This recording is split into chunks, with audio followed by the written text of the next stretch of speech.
আরামবাগে মিষ্টির দোকানের টাকার বচসা, ট্রাফিক সার্জেন্ট ফেরালেন মহিলার প্রাপ্য টাকা। আরামবাগ বাসস্ট্যান্ডে ভিড়ের মধ্যে এক মহিলা তার শিশুকে নিয়ে মিষ্টির দোকান থেকে কেনাকাটা করছিলেন। ফেরার পথেই টের পান তার 100 টাকা দোকানে পড়ে গেছে। তিনি ফিরে গিয়ে টাকাটি ফেরত চাইলে দোকানদার প্রথমে অস্বীকার করে ধমক দেন। মুহূর্তেই তর্ক বিতর্ক শুরু হয়। খবর পেয়ে কর্তব্যরত ট্রাফিক সার্জেন্ট সিভিক পুলিশ পৌঁছে পরিস্থিতি সামাল দেন। সিসিটিভি ফুটেজ দেখানোর অজুহাত তুলে দোকানদার দেরি করতে চাইলে জনসমাগম বাড়তে দেখে শেষ পর্যন্ত তিনি টাকাটি ট্রাফিক সার্জেন্টের হাতে তুলে দেন। সার্জেন্ট তা মহিলার হাতে পৌঁছে দেন। এখানে আসল শিক্ষা হলো টাকা বড় নয়, চরিত্র বড়। এই দোকানদারের আচরণে শহরেই ব্যবসা বোঝা যায় যে ব্যবসা শুধু মুনাফার জন্য নয়, মানুষের আস্থার উপরেও দাঁড়িয়ে থাকে। সমাজে বিশ্বাস যদি ভেঙে যায় তখন টাকার অঙ্কটা যত বড়ই হোক না কেন সম্মান রক্ষা করা যায় না। একজন সার্জেন্টের তৎপরতা প্রমাণ করলো আইন শুধু শাস্তি দেওয়ার জন্য নয়, কখনো কখনো মানুষের ন্যায্যাধিকার ফিরিয়ে দেওয়ার দায়িত্বও পালন করে। আর নাগরিক হিসেবে আমাদেরও মনে রাখা দরকার, টাকা পড়ে গেলে কুড়িয়ে পাওয়া মানে লটারিতে জেতা নয়, সেটা ফিরিয়ে দেওয়ার প্রকৃত সততা। খবরটি ভালো লাগলে আমাদের চ্যানেলটি ফলো, খবরটি শেয়ার করে পাশে থাকুন। আপনারা দেখছেন খবর আরামবাগ, যে কথা কেউ বলে না, আপনার সাথে আপনার পাশে। টাকাটা পাওয়া যায়নি তো নাকি? না, টাকাটা আছে। দেখুন, আমি একটা কথা বলি, এরা বিক্রি করছিল, আমি এলো এখানটা, এদিক ছিল, ওখানে বেরিয়ে চলে গেছে। আমি ঢুকলাম এখানটা, দেখলাম ওই দাদা টাকাটা খুললো, বললো কার টাকা। আর একজন এতে বিক্রি করে, ও বললো একটা মেয়ে ছিল, তখন যাচ্ছিল এটা দিয়ে।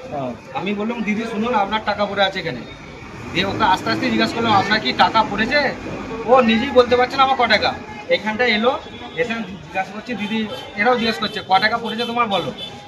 বলছে আমার তো টাকা অনেক আছে, আমি বলতে পারবো না ক টাকা পড়েছে, মনে নেই। সেই সময় বাবু এলো, বাবু বললো ক্যামেরাটা চেক করে দেখছি, দাঁড়াও। তাহলে বাবু আবার ক্যামেরাটা চেক করতে পারবে, বললো আরেকজন আসছে, ওকে বসতে বল, যদি ওর টাকা হয় দিয়ে দিবি। এবার সে এখনো আসেনি।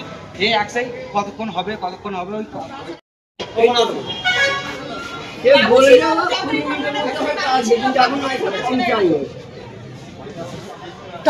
টাকাটা কে করেছে? আপনি করেছেন? হ্যাঁ। কত টাকা ছিল? 100 টাকা। আমি বলতে পারছি না আমার টাকা।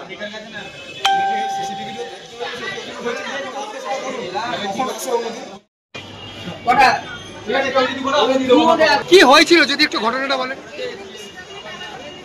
হ্যাঁ, অভদ্র ব্যবহার করছিল।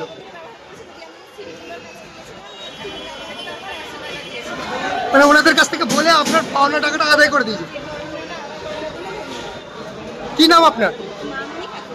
কোথায় বাড়ি? আপনি আরামবাগে এসেছিলেন? ইয়াম্মা কোম্পানি অনুমোদিত আরামবাগ মহকুমার একমাত্র মেইন ডিলার আমনা অটো সাপ্লাই এখন বিশ্বমানের শোরুম নিয়ে হাজির হয়েছে আরামবাগের গড়বাড়িতে। বাইক ও স্কুটারের লেটেস্ট কালেকশন ন্যায্য মূল্যে পেয়ে যাবেন আমাদের এখানে। অত্যাধুনিক মেশিন, কম্পিউটারের সাহায্যে গাড়ির সমস্ত ফল্ট চিহ্নিত করা এবং কোম্পানির ট্রেনিং প্রাপ্ত মেকানিক দ্বারা গাড়ির সার্ভিসিং করার সুব্যবস্থা রয়েছে। একই ছাদের তলায় রয়েছে ইয়াম্মা কোম্পানির অরিজিনাল স্পেয়ার পার্টস এর বিরাট কালেকশন। এখানেই শেষ নয়, ইয়াম্মা কোম্পানির unbreakable helmet, riding jackets, gloves, T শার্টেরও বিরাট কালেকশন রয়েছে। তাই বাইক মানি হলো জাপানি ইয়াম্মা, আর ইয়াম্মা মানি হলো আমনা অটো সাপ্লাই। 35 বছর ধরে আপনাদের জীবন পথের সঙ্গী। আমাদের ঠিকানা গড়বাড়ি, আরামবাগ, হুগলি। যোগাযোগ নাম্বার 9083247009 অথবা যোগাযোগ করুন 9083247007 এই নাম্বার।